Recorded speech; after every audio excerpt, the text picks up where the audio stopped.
বন্ধুরা, নিউজিল্যান্ডের বিপক্ষে প্রথম টি-20 ম্যাচ শেষ হয়ে গেছে। স্কোরবোর্ডে ভারতের বিশাল জয় লেখা থাকলেও মাঠের বাইরে তখনও থমথমে পরিবেশ। ভারতীয় ডাগআউটে দাঁড়িয়েছিলেন সূর্যকুমার যাদব। ঠিক তখনই স্টেডিয়ামের বড় স্ক্রিনে ভেসে ওঠে নিউজিল্যান্ডের ড্রেসিং রুমের দৃশ্য। ক্যামেরা ধীরে ধীরে গিয়ে থামে নিউজিল্যান্ড অধিনায়ক মিচেল স্যান্টনারের মুখে।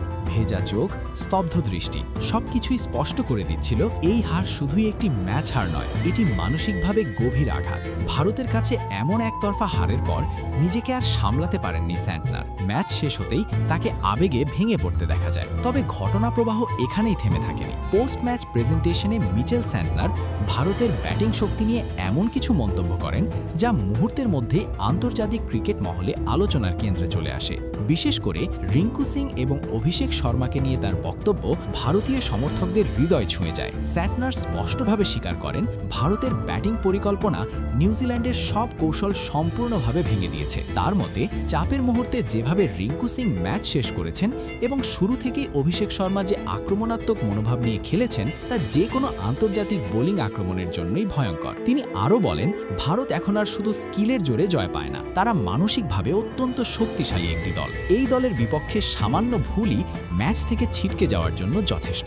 এই মন্তব্য দ্রুত ভাইরাল হয়ে যায়। ভারতীয় ক্রিকেট প্রেমীদের মধ্যে ব্যাপক আলোচনা শুরু হয়। একজন বিদেশি অধিনায়ক প্রকাশ্যে ভারতের আধিপত্য এবং মানসিক দৃঢ়তা স্বীকার করে নিয়েছেন। এই ভিডিওতে আমরা তুলে ধরব মিচেল স্যান্টনারের সম্পূর্ণ বক্তব্য, তার মুখের প্রতিক্রিয়া এবং সেই শব্দগুলো যা প্রথম টি-20-র পর ম্যাচের আবহ পুরোপুরি বদলে দিয়েছে। তাই ভিডিওটি শেষ পর্যন্ত অবশ্যই দেখবেন। তবে তার আগে আপনি যদি রিঙ্কু সিং, অভিষেক শর্মা কিংবা হার্দিক পান্ডিয়ার ভক্ত হয়ে থাকেন তাহলে ভিডিওটি লাইক দিতে ভুলবেন না। বন্ধুরা, নাগপুরে অনুষ্ঠিত ভারত বনাম নিউজিল্যান্ড প্রথম টি-20-তে ভারত প্রথমে ব্যাট করে নির্ধারিত 20 ওভারে তোলে 238 রান। অভিষেক শর্মা মাত্র 35 বলে খেলেন বিধ্বংসী 84 রানের ইনিংস।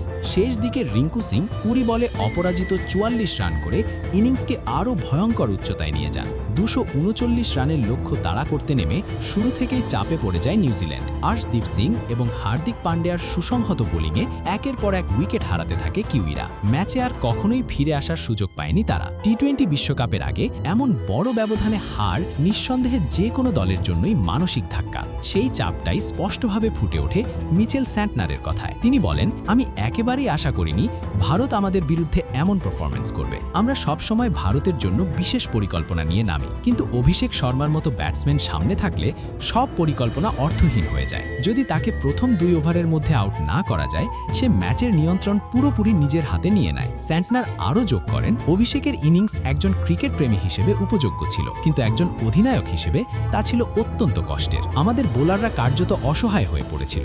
রিঙ্কু সিং সম্পর্কে তিনি বলেন, রিঙ্কু যখন ব্যাট করতে নামেন তখনই আমার মনে হয়েছিল স্কোর 250 ছুঁয়ে ফেলতে পারে ভারত। সে আবারও প্রমাণ করেছে কেন তাকে বিশ্বের সেরা ফিনিশারদের একজন বলা হয়। শেষ পর্যন্ত স্যান্টনার স্পষ্টভাবে মেনে নেন, এই ম্যাচে আমাদের হারের প্রধান কারণ অভিষেক শর্মা এবং রিঙ্কু সিং। এই দুজন না থাকলে আমরা ভারতকে 150 রানের মধ্যেই আটকে রাখতে পারতাম। বন্ধুরা, এমন খোলামেলা ও সৎ স্বীকারোক্তি খুবই কম শোনা যায়। মিচেল স্যান্টনারের এই বক্তব্য শুধুমাত্র ভারতের শক্তির প্রমাণ নয়, বরং বর্তমান বিশ্ব ক্রিকেটে টিম ইন্ডিয়ার মানসিক আধিপত্যেরও স্পষ্ট প্রতিফলন। এখন আপনার মতামত কি? স্যান্টনারের বক্তব্যের সঙ্গে কি আপনি একমত? কমেন্ট করে অবশ্যই জানাতে ভুলবেন না।